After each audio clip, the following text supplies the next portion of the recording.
Hey guys, welcome to the Gymnazo podcast.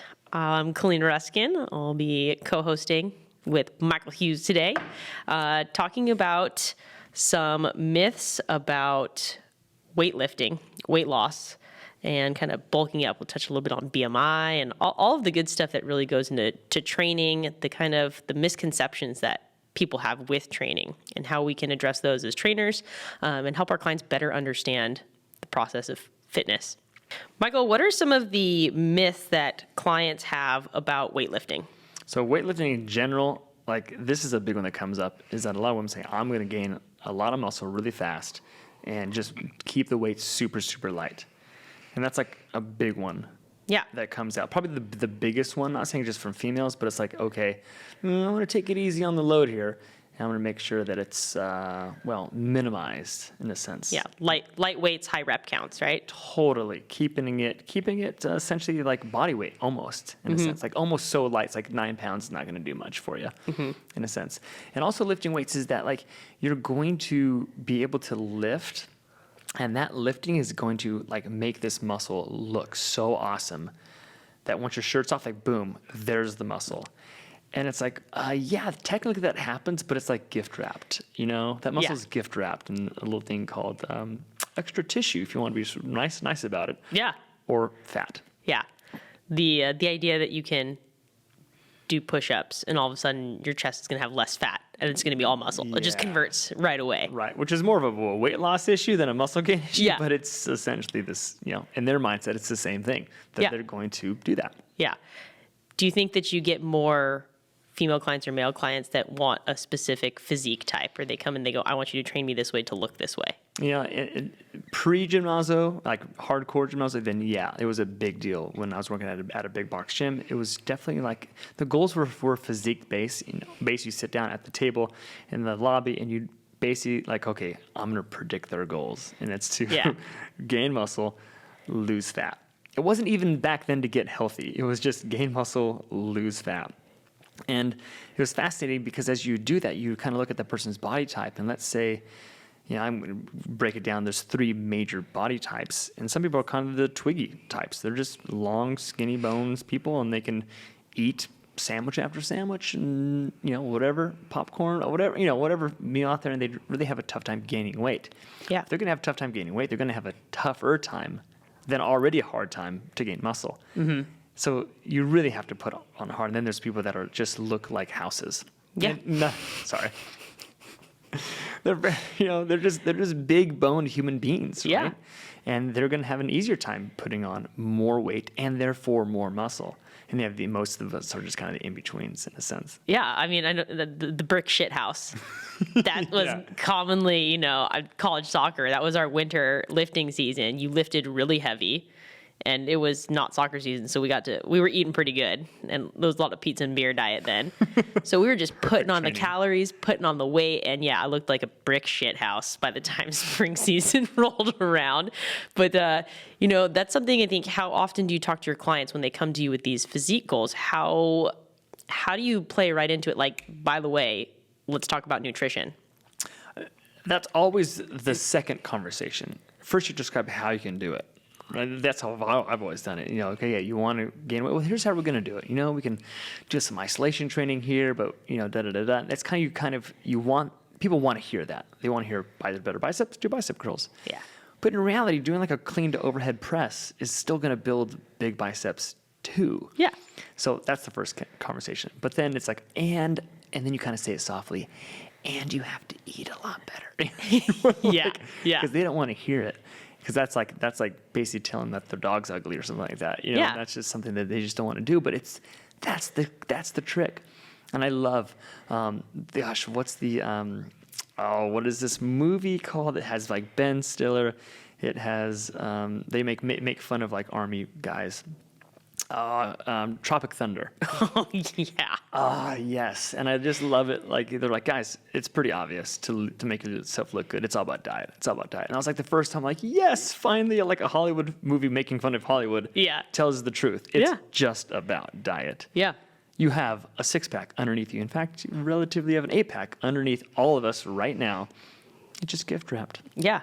Yeah. And all the layers of goodness. Yeah, all the layers There's a of goodness. lot of layers of goodness there. Yeah. Eat clean. That's exactly right. So what if you have somebody who does want to bulk up? Where do you go with them? It's like, and I'm going to ask this question just for, I know what you mean by it, but like bulk up meaning they physically, well, that's a new word. I like that. They physically want to look better, or they actually just want to get bigger. Like a football player, just, I want to play linebacker. Well, you're going to have to put on 50 pounds, right? You know? So physique, do you want me to go there? Let's go physique. Like I want to look like Chris Hemsworth as Thor. Okay. And I am... How are you training me? How do I get there? I'm going to go like the medium build person, like the mesomorph person, Yep. because he's a big dude already. Yeah. So the first thing I want to do is like, I want to think about this one way, is like, do you have the guts to do it? Yeah. Do you have the time? Do you have the focus to be in the gym that often? Because we just get bombarded with magazines and movies, and they've been training like 8 months, Yeah. if not more, Totally. before that movie was even shot. And then, by the way, they hit the gym kind of, in a sense, doing push-ups before that shot even happens. The extra pump. So they're already pumped up. Pump means a lot of blood in the muscles, for those who know what I mean. Like their body's already there. So it's really, anyways, there's a lot of smoke and mirrors going on. Yeah. In that physique. So first of all, you're going to have to start doing volume. That's it. Define volume for us. Volume is going to be mass and repetition. Yeah. You got to put weight up a lot of times. Yep. And that therefore has a limiting factor to both, because you can't do that much weight that many times. You can't do that many reps with that much weight. So you have to find that sweet spot. But before you even get there, and this is now me talking as a movement specialist, is like you're going to have the range of motion, the flexibility, which could take a few months to even get there. So you don't just bust yourself up on the shoulder or on the knee because you start loading yourself up on some back squats. Yeah. Which would be something I would definitely do. I would do a lot of compound lifts, Yeah. deadlifts, squats, all the hypertrophy stuff, all this stuff that people do to train for football. In a sense, I wouldn't do bicep curls. I wouldn't do tricep, extensions. I wouldn't do shrugs until later, much later. I'm going to just put as much weight, as many reps as I can, on as many movable joints at the same time as I possibly can. And then after that, I'm going to say, go and sleep and rest and foam roll. Yeah. And don't even think about the gym for a good 24, if not plus 48 hours, and sometimes 72 hours, and then do it again. Yeah. Now there's a lot more details behind that, but the rest piece is so critical. Yeah. Because your muscles have to build from something. And if you don't rest, then they don't really get built. And that's kind of the craziest thing. I tell my 4-year-old daughter this to help her go to sleep a lot.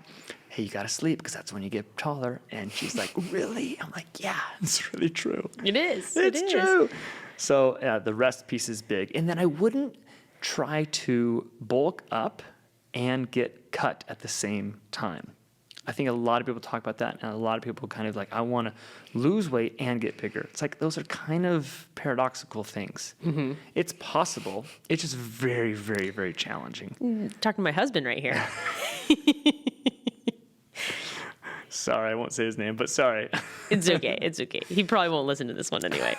But, wanting to be super strong and super lean, wanting to lift the heavy weights, but then also wanting to be a good runner. We're talking about two different types of almost body types, but two totally different methodologies for training. And then overtraining. I think there's also this big misconception that in order to reach fitness or to be fit, you have to work out to an extreme level every single day and to burn yourself out. But when your goal is hypertrophy, you're literally tearing muscle fibers to regrow them. Right? Literally. Yeah. So you do need the rest days because your muscles actually need to heal so that you can put muscle on, and they need to use nutrients, and you need not just sleep, but really good sleep. Yeah. This was something that I learned using Whoop, actually, and listening to their podcast, was talking about how REM sleep is actually more beneficial because that's when we recover. That's our body when it heals itself. And that's when if you have crappy REM sleep, you're not physically going to recover and your muscles aren't going to recover. And then that makes it harder to continue to train at a high level. So if you go out, this is always the misconception, like Friday, right? Friday, you're like, oh man, we're going out tonight. I got to work out super hard at the gym. Work out super hard. I'm going to look good tomorrow. And then you go and you drink a bunch. You eat all the crappy stuff at happy hour.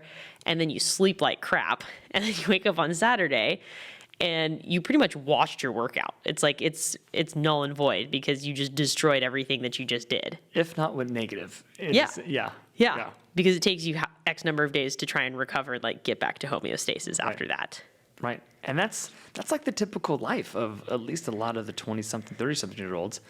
And I'm not saying that's on the people who want those goals, but it's really fascinating how you look at that factor and be like, hey, it is really hard. This is something that's going to take a lot of focus and a lot of time. It's super doable.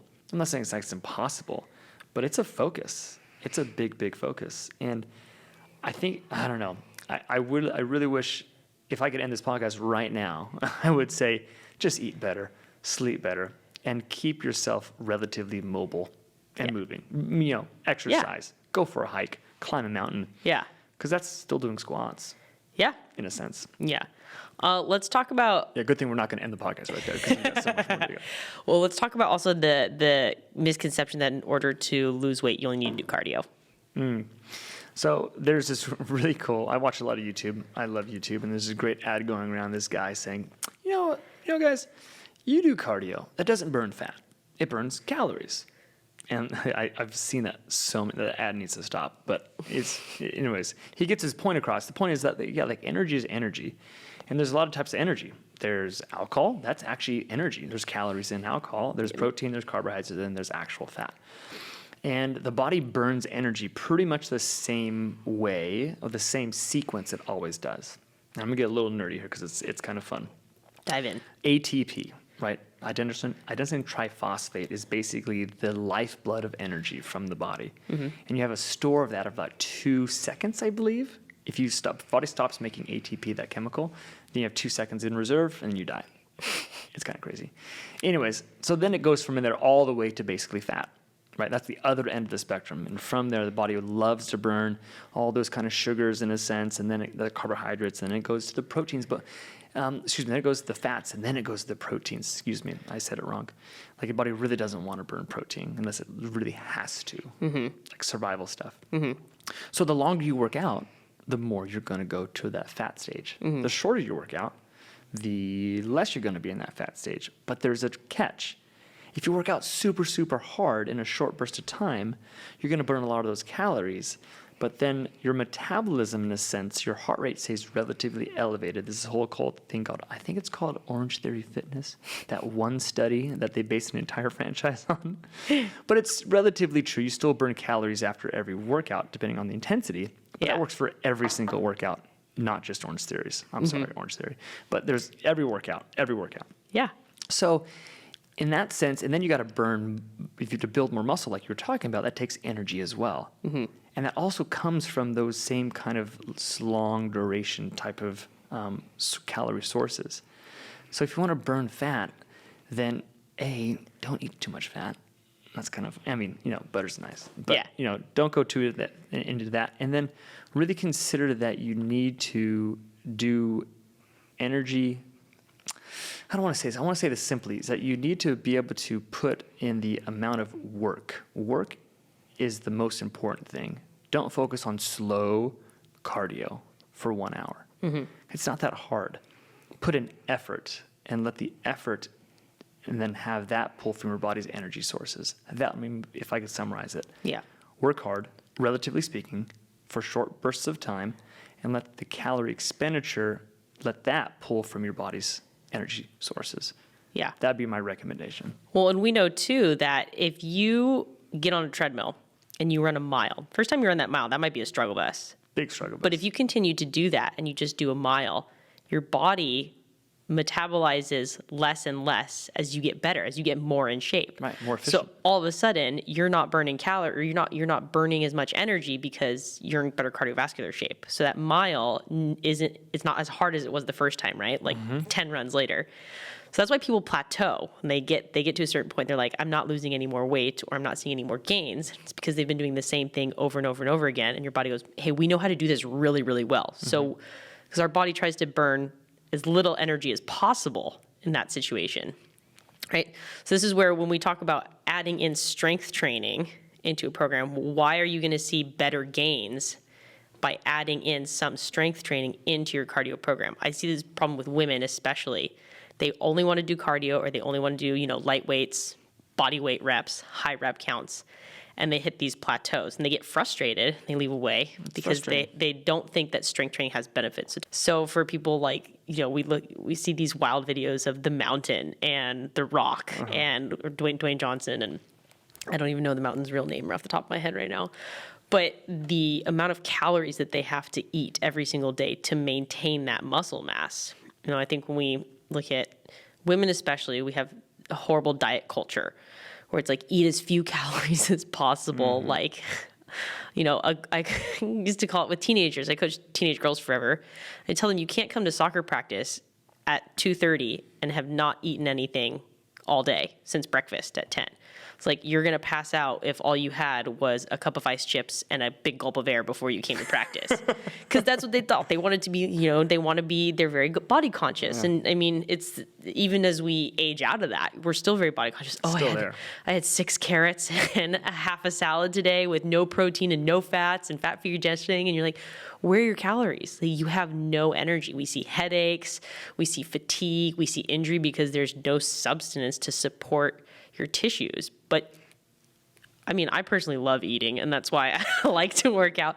But if I build muscle, I can actually afford a few extra calories because I want to maintain that muscle. My goal is not necessarily to be as rail thin as possible, but it's to be strong. And everybody wants to look good, right? Everybody wants to have a low body fat percentage. And talking to women about why that building muscle is so important to their overall health, even our older female clients, to help prevent osteoporosis and help with arthritis, how muscle mass actually is going to help. And it doesn't have to be this big, quote unquote, bulky look, and how we actually have to eat so specifically to get that quote unquote bulk. Like, every woman has their own idea of what bulky is for her, but you can still lift weight and not get to that bulky hypertrophy stage. Yeah, hypertrophy and strength are two different things in a sense. And I remember bodybuilding was my introduction to fitness. That's where I started it all. Really. There's just a hypertrophy, as big as muscles as possible. And at that point in like high school, I mean, I was looking pretty good in a sense. And then I went to say, I'm going to arm wrestle my buddy who literally works on cars, restores cars, like Model Ts, the whole thing. And I'm like, Brent, let's arm wrestle. And he crushed me. Crushed me. The dude had not like string being arms, but nothing, I mean, not compared to what I was working on. Yeah. And he crushed me. And I'm like, what? I was mortified, first of all. Second of all, I was really perplexed. I'm like, how is this possible? And he's like, dude, I crank on bolts with a wrench all the time. And I was like, that was like my first slap in the face of functional training. Yeah. But I didn't even know that's what it was slapping me in the face. And his muscles were smaller than mine. Yeah. But he was stronger than I was. Functional strength. I know. And it was just this total like, oh, so bodybuilders they're strong without a question, really strong, but they're not as strong as like a strong man is strong. Yeah. It's a totally different type of strength. Yep. They're big, but they're just big.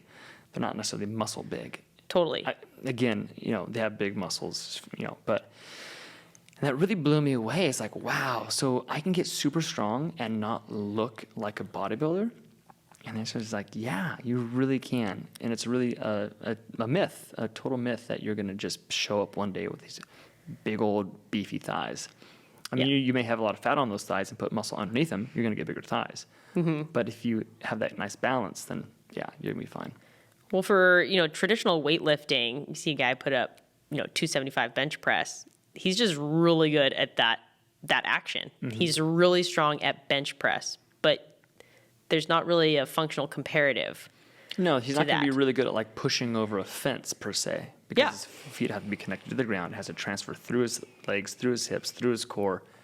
It's a different game. Yeah. I mean, he's going to be strong with the push, but what if you have no traction to get that push? Yeah. In a sense. Totally different level.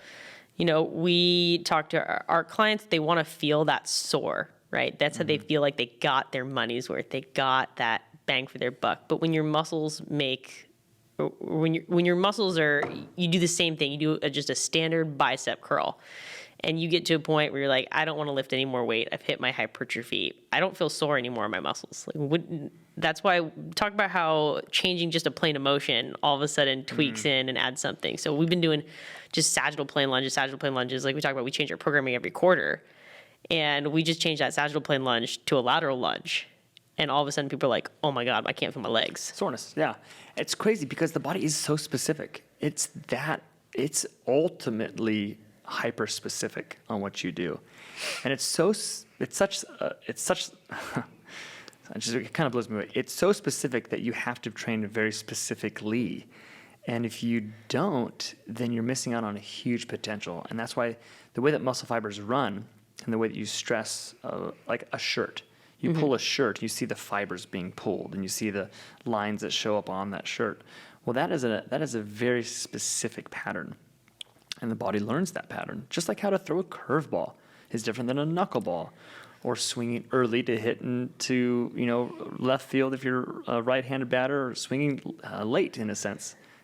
Ball goes the opposite side of the field. It's a very specific timing of how you fire muscles to pull on certain angulations, and it's so crazy because I actually realized that, like, wait a minute, we can bodybuild with three-dimensional movement.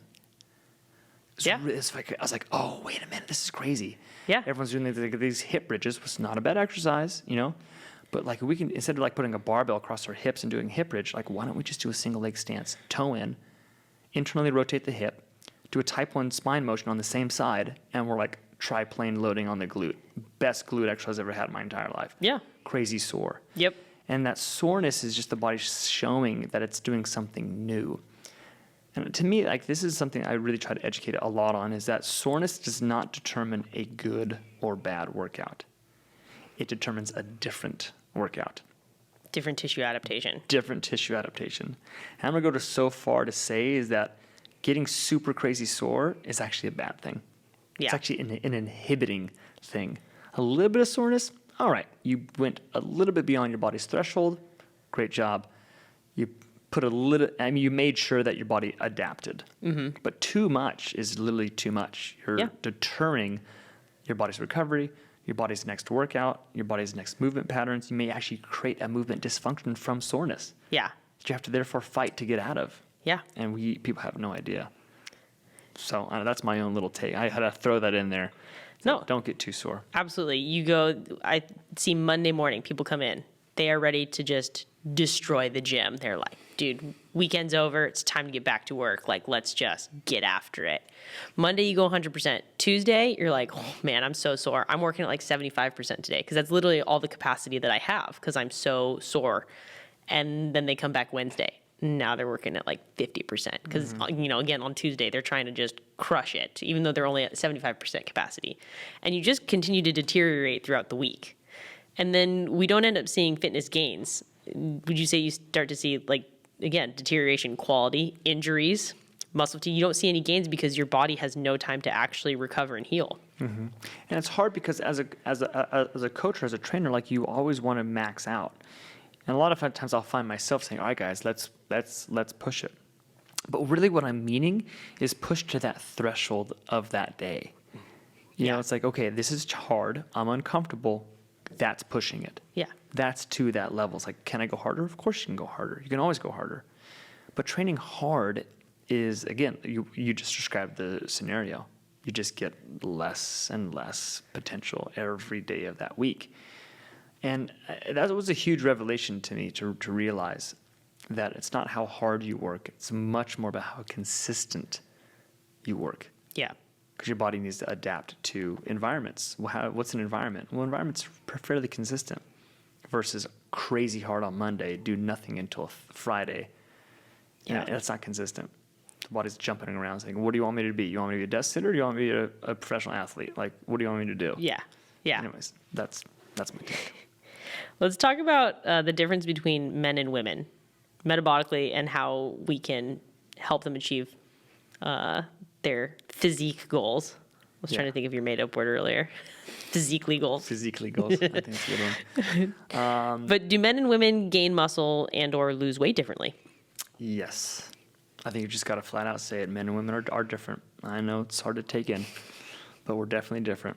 I think there's some pros and cons too, because a lot of people say, "Oh, men just have it better all the way around." I'm like, maybe. I would love for you to elaborate this for us women on how you guys have it harder than we do. Whoa. I didn't say harder.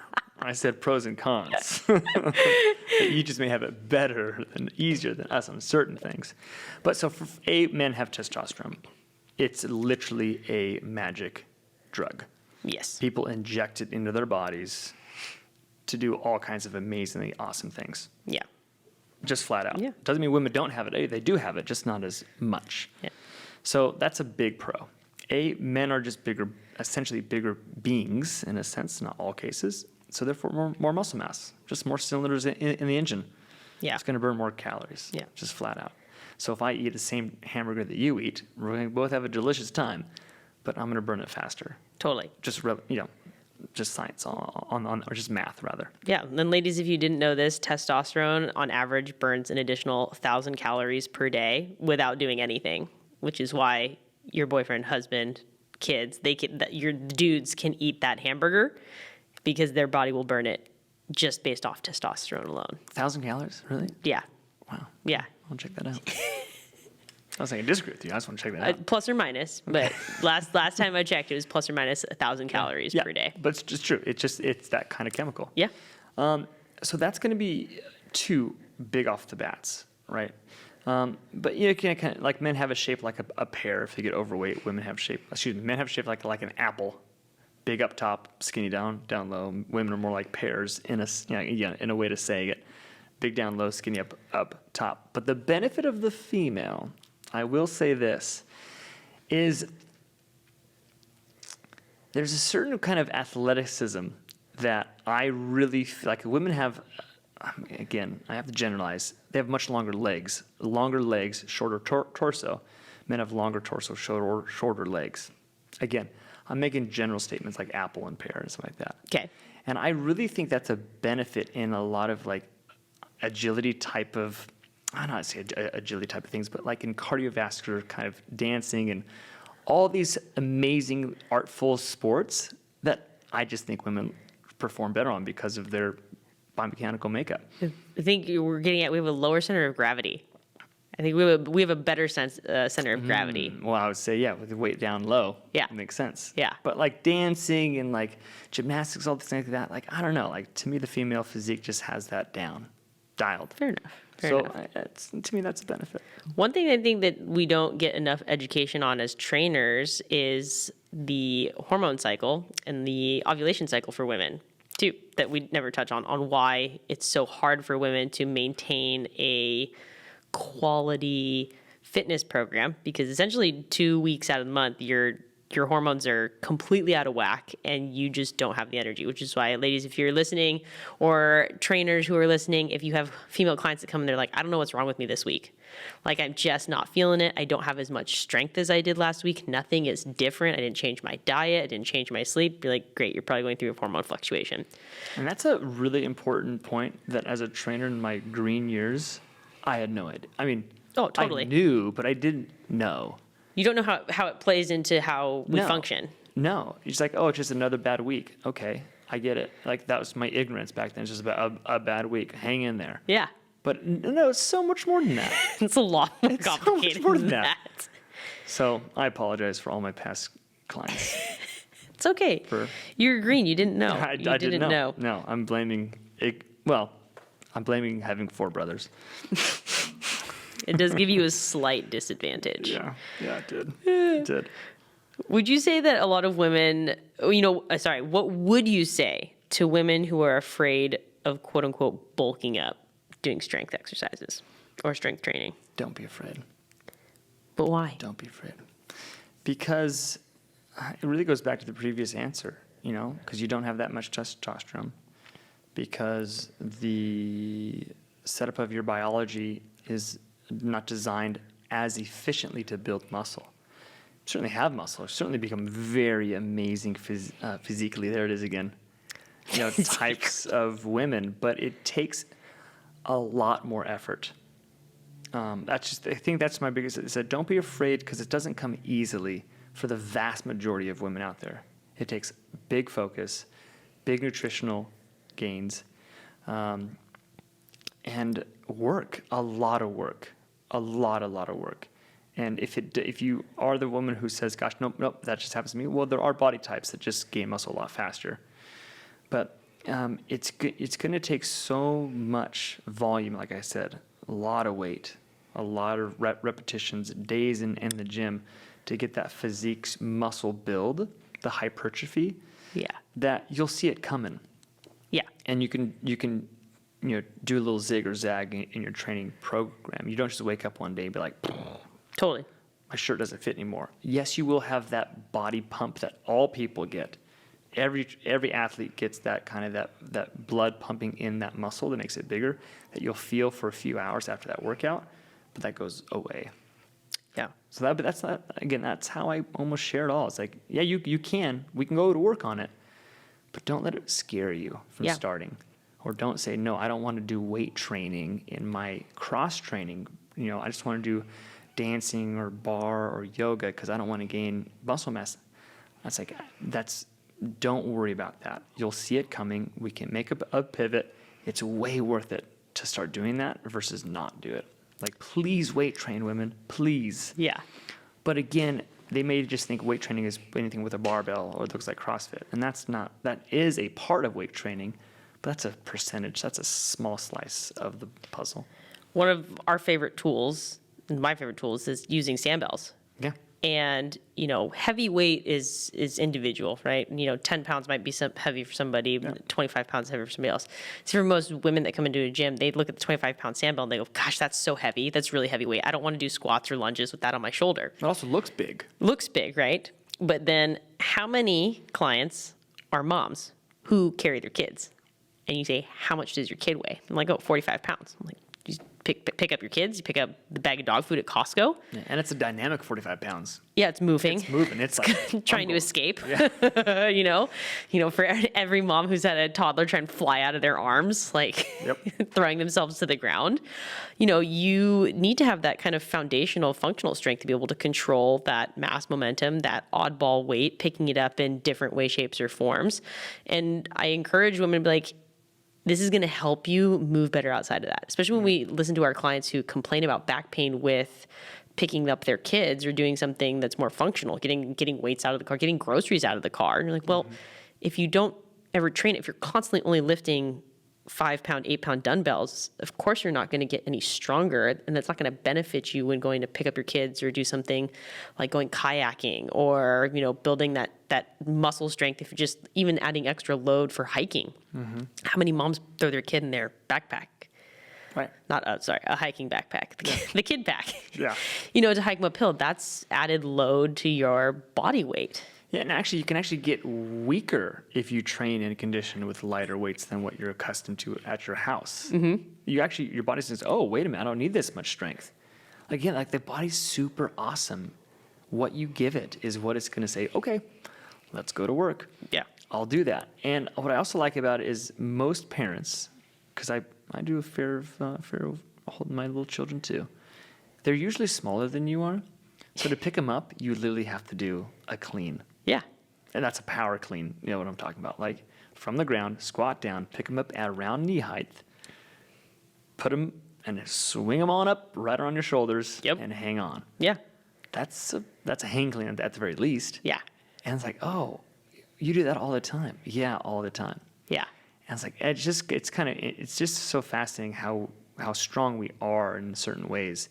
But then we go to this organized event called a workout and group training. Like, oh, I don't know about that 35er. It's like, no, that's pretty much what your little boy weighs. Yeah. Anyways, that's what I'm like. Weight training is a good thing. We need it. Osteoporosis is a real deal coming around 50 years old for men and women. And your body needs that. It needs that strenuous loading through the bones. It doesn't take a whole lot. But you don't also need to go to a traditional gym and do like leg presses on on an inverted squat rack. You know, it's like, Yeah. you don't need that. It's so much easier. I don't know. Do you remember that commercial? I can't even remember what the commercial was for. And it was like a grandfather who all of a sudden he finds his kettlebell in his garage. You love that. Right? Commercial. Like you want to cry watching that. Yes. But he starts out, he's dragging this kettlebell on the floor. He can't even pick it up. And then just slowly, day by day, he starts picking it up by the horn and doing a little press. And pretty soon he's like crushing it, getting after it. The neighbors looking over the fence thinking, what is this guy doing? Yeah, I was like, what is he doing? He's so old. Like, why is he doing this? Oh my gosh, he's going to hurt. Like, there's concern on their face for him. And then flash forward to the end, and he goes and he picks up his granddaughter, same exact motion that he was doing with the kettlebell, but with his granddaughter, and he picks her up so that she can put the star at the top of the Christmas tree. Yeah. And that was just such the perfect example of functional fitness, and such a great example of how, it's beneficial to strength train and beneficial to continue to do that stuff as we age, because you get to a certain point, you're like, I want to be able to do that, but I haven't done anything like this for years and years and years. Yeah. Right. How often do we hear from our older clients, I just want to be able to play with my grandkids? On the regular. On the regular. And not hurt themselves. Yeah, well, the crazy thing is, like, I want to be able to play with my kids. I'm in my mid-30s, and it's hard. It's a lot of groundwork. It's hard. Like, I'm not saying, like, I'm being miserable at it, but, like, it's an effort. Going to the park and doing monkey bars and going down these small slides. Yeah. And then spinning on those little round wheels, like, you need strength training for that one. Totally. If anyone wants a little slice of humble pie, go to a monkey bar real quick. And just try to go across if you're anywhere above the age of 30. Yeah. Yeah. A whole new ballgame. You haven't prepared your body for it. No, well, you spent the last 20 years not doing it. Yeah. And so I always try to hit the monkey bars every time there is one. Yeah. And then, by the way, also go on swings, because that is about the boat. It's like a kid's hammock. Yeah. Well, it's an adult hammock for kids in a sense. That's a tangent, but swings are fun. Go on a swing. You got to tap into your inner child. You do. That, like, momentum swing, it gives you a thrill. Yeah. Sorry. Okay. All good. Continue on. We were talking about, like, what do you say to women who don't want to strength train, or to clients who don't want to strength train because it's not their ideal. But I hear this one too, and this is a big misconception. We'll talk more about BMI here in a second. But what about, I don't want to lift because I put on weight? Well, that's true, because you do put on weight, and this is the real cool thing. And that, and here's a question: how much? Well, let me ask it a little bit. What weighs more, a pound of bricks or a pound of feathers? Trick question. Exactly the same weight. Ooh, nice job. Right, but the perception that feathers are light and bricks are heavy, and the same. Well, muscle's heavy. It's a dense piece of tissue. And I really like, and we almost got it here at Gymnazo, was we literally got like a 5-pound piece of fat and a 5-pound piece of muscle. Yeah. And they're distinctly different I love that sizes. image. Love that image. If you Google that and you're trained, like, have that just handy in your phone, or like post that in your gym somewhere. 5 pounds of muscle versus 5 pounds of fat. Yeah, and what it looks like. Yes. And that you're going to be like, can we start strength training, please? Yeah. Because that's awesome. And this whole and this is real, and I don't want to make fun of this, but the term skinny fat's real. Like, you can be really, really big, like 250 plus pounds, but be a good percent muscle. Oh, yeah. Good percent muscle. Athletes, professional athletes, right? Right, especially like offensive line guys. They're 300 plus dudes. Yeah. But they're mostly muscle. Yeah. But then you can be this amazingly sweet, kind little teenager and be skinny as a rail, but you're soft. Yeah. Like silky pillow soft. Yeah. And that's really unhealthy. But this perception of this whole thing. So, like, yeah, if you want to, you're going to gain weight by putting on muscle, but it won't look like it. And that's the cool thing about it. And I really hate to have people stand on scales, because it tells a really bad story. It's like you're measuring how much water's in your body. You're measuring how much hair you have on your body, how much your clothes weigh, what your meal was for that day. Oh, and by the way, you're measuring bone, your organs. Oh, but you think you're measuring fat, and you're measuring everything versus how your clothes fit, or a good old fashioned flexible tape measure around your body. Yeah. that's like the best. If people really want to, they want to put on weight, but they want to look good, that's it. Yeah. That's it. I invested, it wasn't even an investment. They were like $30 on Amazon, but a body composition scale was so amazing. So, we talk about professional athletes and we talk about like men's physiques, but for the female athlete physique, I've been told my whole life, based off of BMI, body mass index, that I am borderline overweight or borderline obese. I am 5'5" on a good day. And I fluctuate anywhere from like 138 when I'm real lean to 145, right? And that's like, it's normal to fluctuate too. Like we also have, like it is perfectly normal to fluctuate anywhere from 5 to 10 pounds. But I'm not obese. And I'm not soft and squishy. I am solid, dense muscle. Yeah, I'm a brick shit house. Like I'm perfectly happy to say that too. Like I thoroughly enjoy that actually. Like I like being strong. But to hear that as a female, as even like teenagers, we were having this conversation earlier, like telling a teenage girl who's an athlete, hey, by the way, you're overweight.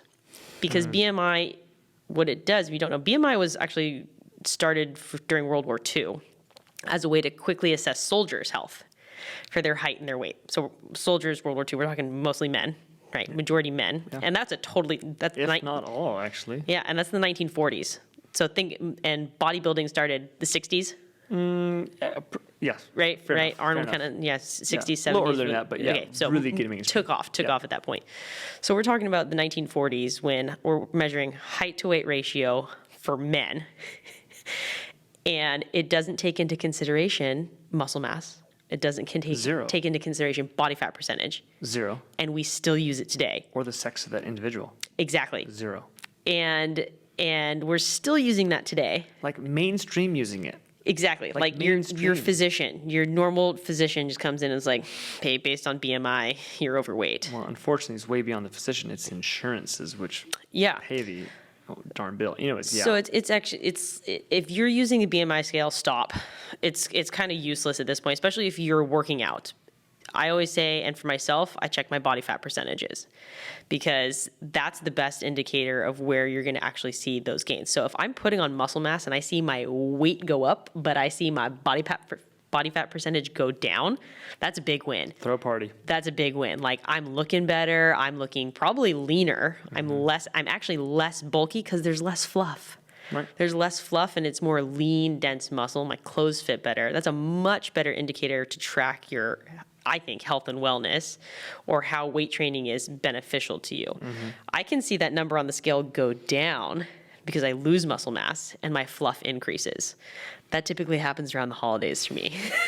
Like I will literally see that happen because we work out hard all year, but Thanksgiving, I love to eat, I love to cook, and I'm like, I'm going to take a break from working out. This is my time to spend with family and to just chill. And I will literally see the scale go down, but my floof goes up. And all of a sudden it's like, it does, it goes up. All of a sudden your jeans are like a little bit tighter.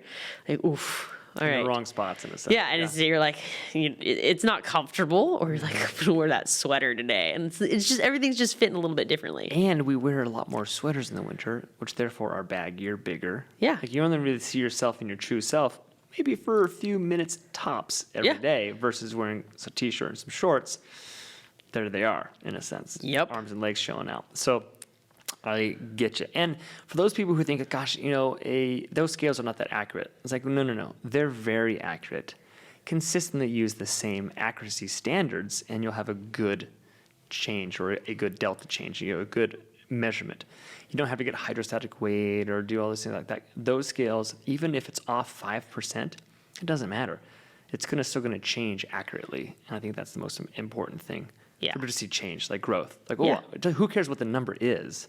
Just make sure the right number is going up and the right number is going down. Yeah. And stop stepping on the scale daily, please.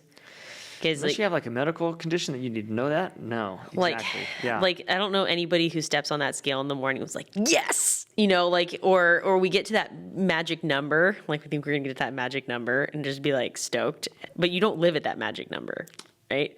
And especially if you're trying to see gains over weeks, like what would you measure at? Like once a week? I strongly tell my clients, do not step on the scale for at least a month into our training. Don't even look at it. Put it away underneath the bed. Don't even do it because it's just not worth it. Yeah. It's like honestly, it's like riding the stock market. If anyone, it's crazy on most days, but if you take it long term, it's like, oh, it always goes up. This one, working out, good diet, it's going to go down. Yeah. So daily change is volatile. Long term is predictable. Yeah. And good reminder for people too, like when you say don't step on the scale for 4 weeks, don't step on the scale for a month. On a good day, if you have a consistent strength and conditioning program, or just like you're trying to see physiological changes, you need 4 to 6 weeks to actually see those adaptations. Yeah, exactly. Like they say, what? If not double that. Yeah, 12 weeks to see significant adaptations. They say like 4 weeks, your friends and family will start to notice, but you might not notice. Exactly. And then, it starts to trickle from there. And then Very in nice 12 said. weeks, you're like, whoa. But that's 3 months of consistent work. And I get it. Bet a lot of people saying, "Gosh, that's a long time." It's like, not really. It's April. Yeah. We weren't celebrating. We were celebrating. January 1st in our mind's eye, not that long ago. No. It's like, you always hear it's already April. Yeah, that's the same way that training and conditioning goes. Yeah. Just make it fun. Yeah. If it's not fun, then you're just gonna be miserable. Yeah. It's gonna be a long 12 weeks. But yeah, the BMI thing is really, I kind of want to touch on it a little bit more because of how hard pressed our medical society gives it. Like that's health. Mm-hmm. And categorizing people, yes, I get it. There's people that are obese, there's people that are underweight, significantly underweight, and it's a general way of doing it. But what we're teaching people is that health and fitness and wellness is general.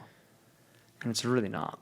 Definitely not. It's really, I don't want to call it like rocket science tree. Ooh, that's a new one.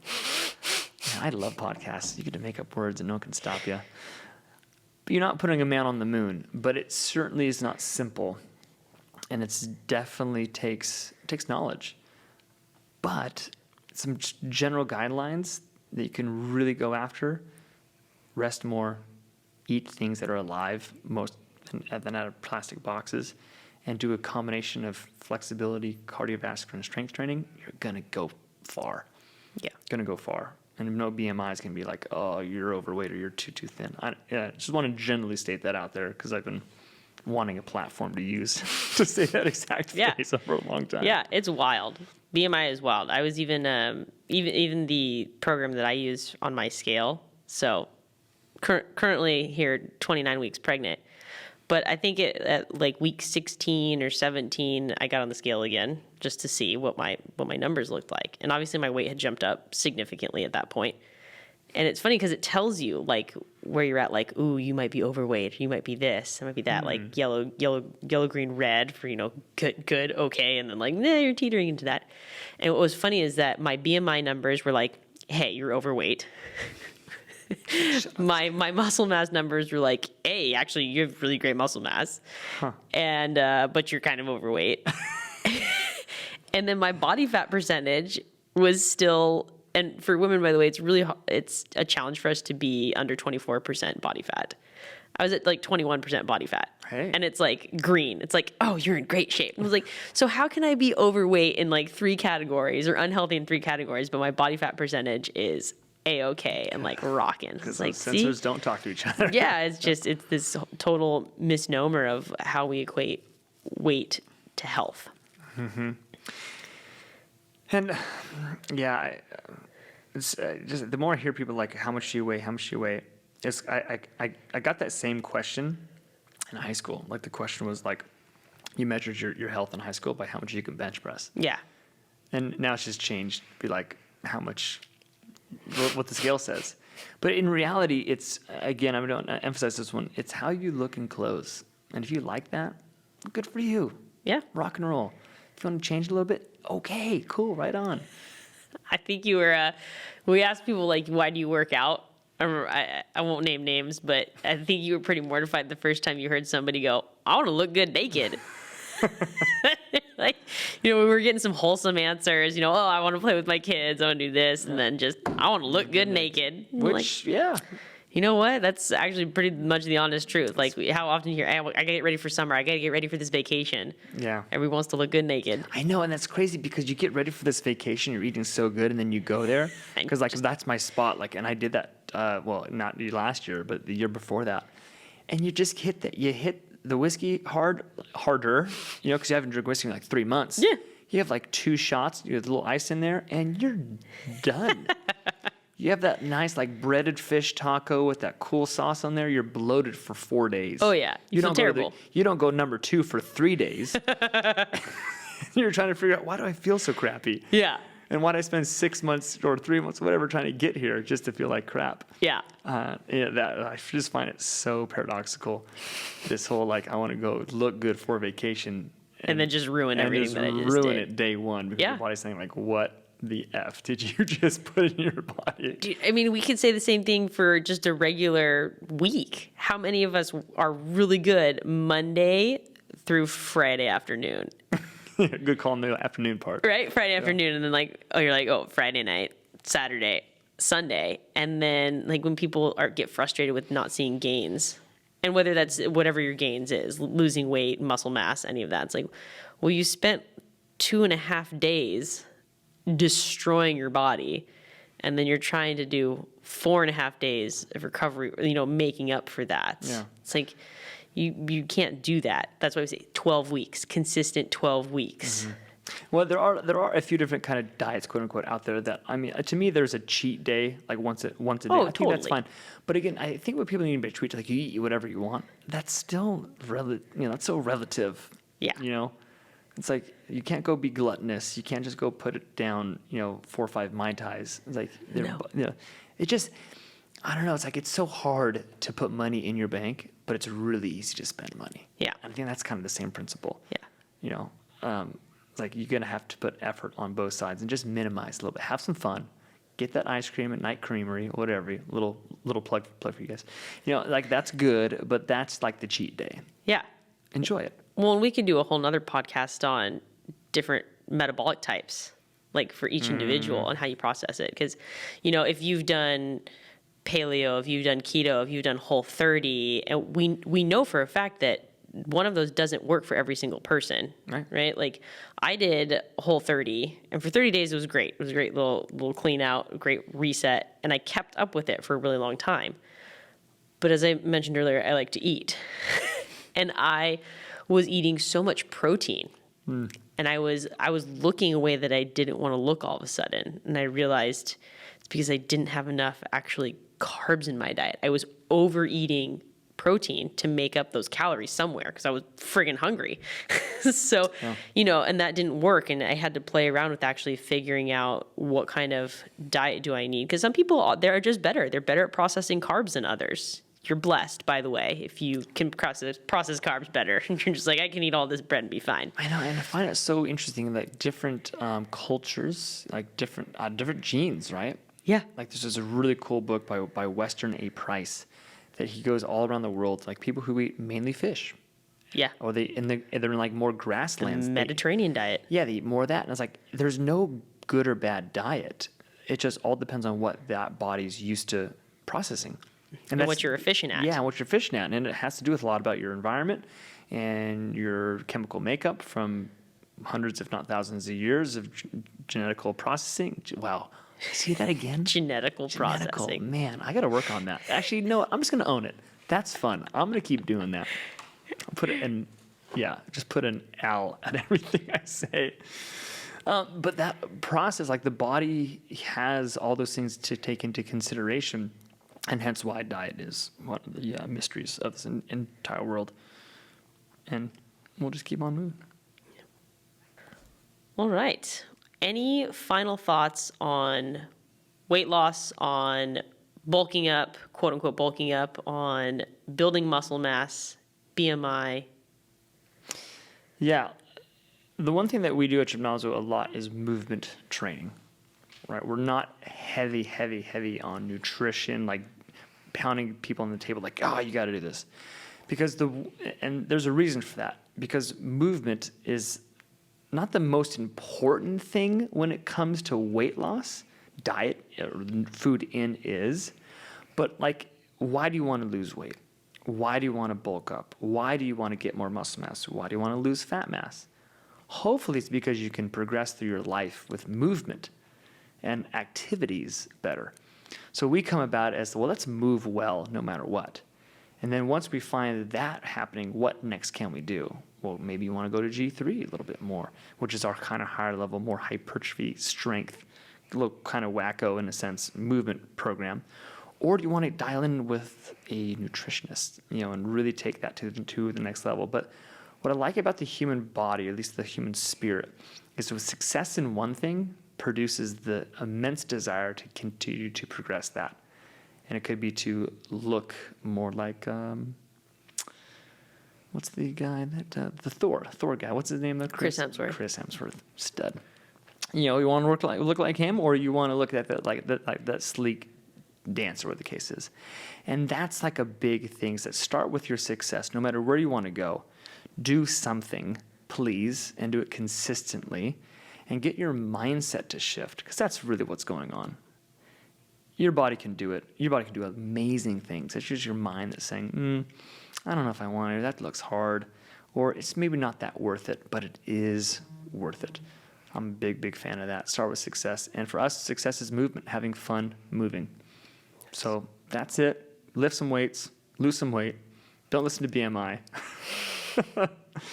And call us if you have any, reach out to us if you have any questions. I have actually one more question. We look at different fitness facilities, and you can say they have a certain body type. Definitely. Oh, yeah. What would you say the average Gymnazo body type looks like? Ooh. The average Gymnazo body type looks like. Well, I'm going to go kind of in... Or it's a trick question.